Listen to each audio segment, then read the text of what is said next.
Since the passing of U.S. Navy SEAL Chris Kyle, his wife Taya Kyle has become an author and political commentator.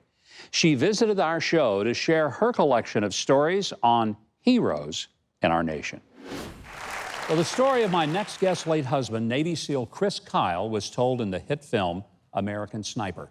Since his murder, she's carried on his legacy of helping service members through the Chris Kyle Frog Foundation. She's got a brand new book, and it is a masterpiece. It's called American Spirit: Profiles in Resilience, Courage, and Faith. It's a true honor to welcome a dear friend, Taya Kyle. Taya, so nice to have you here. Thank you.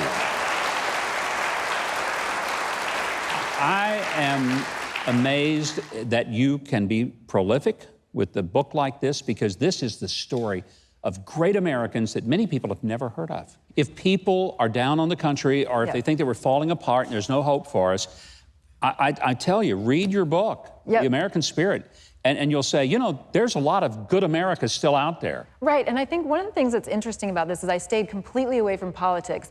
You have no idea in these stories what their politics are. And I think that's an intriguing element to it, so that people can say, what would happen if for just a minute we set that aside and just treated each other as human beings and neighbors and said, I see your pain, I'm here to show up and help you. It's incredible. How'd you get the idea for this book? So I was out doing speaking engagements across the country, and of course, I was on the news with you a couple times, and I was listening to the news, and I thought, but there's this other dynamic that I'm seeing out here where people would come to me and tell me of their hardships, and they'd tell me about other people who showed up for them, or how they turned their hardship into this work of passion and purpose where they made the world better. You know, Taya, when I visit with you, you have such radiance, a joy, a beautiful smile, and I think about the pain and the agony that you went through.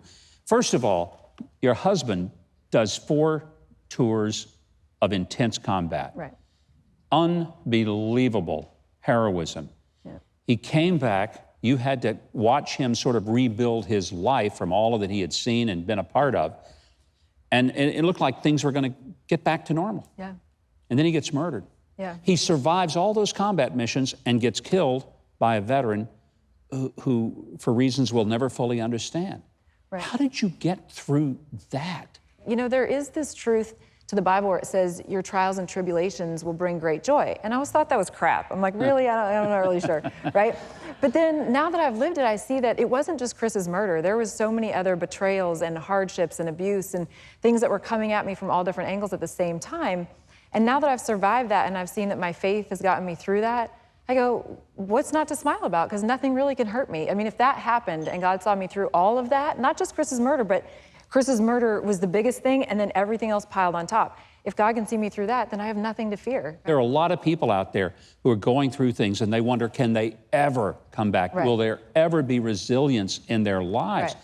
That's the hope that you have shared with people. Yes, and that's in that story. I'm glad you say that, because in this book, there are so many stories of people that you hear their path and you go, there's no way, how did that happen to them? And my heart breaks for them as I read the story, but then you see how their resilience changes because of the hardship, and they come out realizing they were stronger than they ever thought. I think it shows you that for everyone in every hardship, because we'll all have hardship, there is something that will come out of it if you let it, and it will be resilience, it'll be strength, it'll be faith if you invite that in. Everything will be better, but nobody wants to go through the hard time. I wouldn't either. I'd change it still, even though I'm stronger and better for it. You know, Taya, you met dozens of people and wrote about them in the book. Was there one that just stands out that really got to you? One that really got to me was, it's Heroes and Horses, and it's this guy, Mike Huckabee. And I think what got to me is his poetry in this journey from, you know, starting out in New York, and he sees the Twin Towers go down, and then he signs up for the military, he ends up being a SEAL.